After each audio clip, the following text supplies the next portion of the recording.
Mais um corpo foi encontrado pelos bombeiros em Minas Gerais 21 dias após o rompimento da barragem da Samarco, em Mariana. O corpo estava a 10 quilômetros de Ponte do Gama, uma das comunidades atingidas pela lama. Segundo os bombeiros, o local é de difícil acesso e o corpo foi localizado por cães farejadores. Com este, 5 corpos encontrados nos últimos dias aguardam identificação e podem estar entre as 11 pessoas ainda consideradas desaparecidas. 8 vítimas já foram reconhecidas. Das 19 vítimas da tragédia que constam na lista dos bombeiros, 14 são funcionários da Samarco ou de empresas terceirizadas e 5 moradores da região. No Espírito Santo, a Marinha do Brasil começou a explorar a área afetada pela lama tóxica que chegou ao mar nesta semana. O navio de pesquisa vai coletar dados para qualificar e quantificar os danos ambientais. Olha, o Brasil tem hoje 663 barragens de contenção de rejeitos de mineração e 295 barragens de resíduos industriais. E um dado preocupante, só em 2008, 77 barragens romperam no país. As informações foram divulgadas por engenheiros especialistas no assunto. Minas Gerais é o estado que mais ganha barragens. Foram 12 por ano entre 2008 e 2014, praticamente uma por mês. Impressionante, né? Os engenheiros acreditam que, a partir da tragédia em Mariana, a tecnologia utilizada nas barragens precisa ser melhorada. O problema é que, enquanto isso, milhares de pessoas que moram em locais próximos a estas obras estão apreensivas. Nós conversamos agora no estúdio com o Gilberto Servinski, que é do movimento de atingidos por barragens e tem atuado no distrito de Bento Rodrigues com as famílias que perderam tudo depois do rompimento da barragem. Seja bem-vindo, Gilberto. Gilberto, conta pra gente como que tem sido a atuação do MAB com os desabrigados de Bento Rodrigues. Lá na região, é preciso entender que quando estourou as barragens, né, despejou mais de 60 milhões de lama tóxica e que arrastou por 3 rios, que é o Rio Gualaxo, o Rio Carmo e o Rio Doce. E ao todo causou um problema em 880 quilômetros de rio. E nessa enxurrada destruiu comunidades, umas todas e outras parcialmente. E causou um enorme problema, que foi a morte, que foi a matança de peixes, a destruição das casas. Tem 1.000 pessoas desabrigadas, tem 1.700 pescadores que já não têm mais fonte de renda. Tem um conjunto de populações que estão atingidas e que realmente agora precisa ser reparado. E o problema é muito grande, né?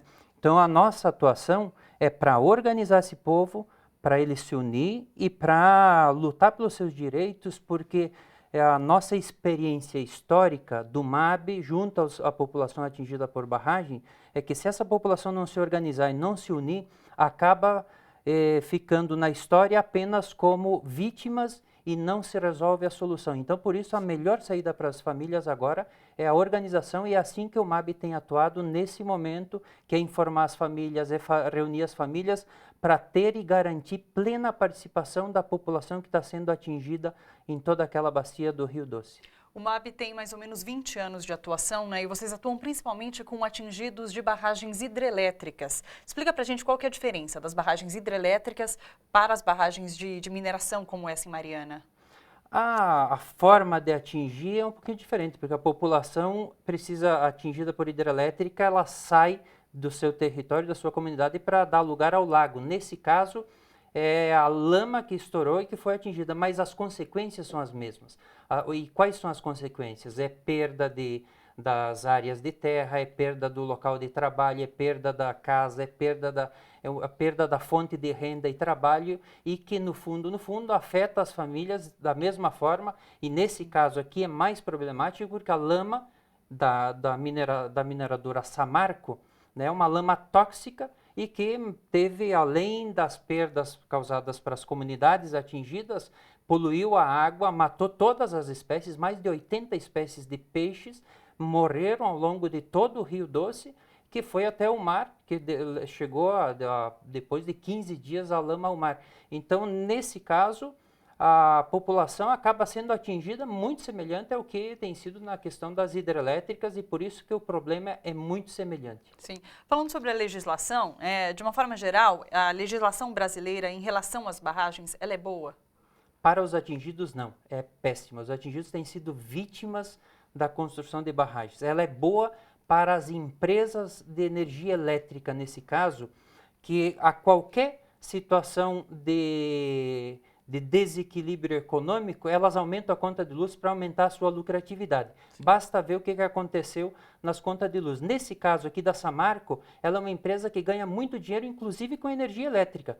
Os aumentos na conta de luz está servindo como lucro da própria Samarco, porque ela recebe energia barata, né, da própria CEMIG e vende para a população altamente cara. E nesse caso dos atingidos, não há legislação, não há uma política nacional de direitos que garanta. Então, a única forma de garantir o direito das famílias é as próprias famílias se organizar e lutar para conseguir o seu direito. Tem muita lei para proteger as empresas, mas não existe lei para proteger os atingidos por barragens. E nesse caso nós vamos ver o quanto ela é frágil, porque não existe nenhuma lei, nenhuma política que garanta os direitos dos atingidos. Quantas pessoas no país o MAB representa, pessoas atingidas por barragens? Você tem um número? Há um estudo da Comissão Mundial de Barragens que previa, há uns 15 anos atrás, que indicava 1 milhão de pessoas afetadas por barragens.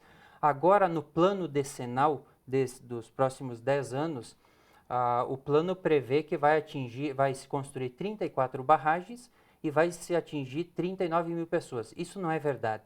Essa já é a primeira violação, né? E a nossa avaliação é que vai ser em torno de 250 mil pessoas, porque só em Belo Monte são 40 mil pessoas atingidas, né? Então isso já revela como se dá o tratamento aos atingidos, que é de violação de direitos às populações. Inclusive um estudo do governo indicou isso, que existe um padrão nacional de violação de direitos.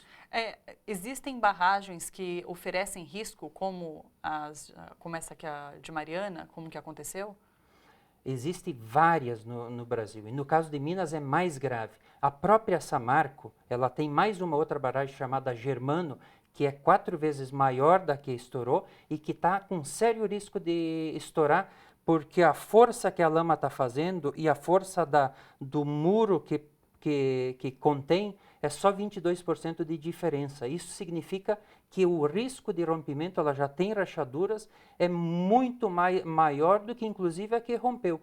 E se essa barragem romper, essa lama, que são 200 milhões de metros cúbicos dessa que está em risco, vai romper. Assim tem sido a situação de muitas. O que revela aqui é que há um problema de fiscalização, que a política de fiscalização está sucateada porque as agências não funcionam e, ao mesmo tempo, as empresas não têm nenhum interesse. O que ela tem interesse é no lucro acima de tudo. E só para terminar, em relação a barragens hidrelétricas, existem casos agora que a população corre risco também? Nós tivemos alguns casos recentes de problemas, inclusive de vazamentos graves, como foi o caso da barragem de Campos Novos, no sul.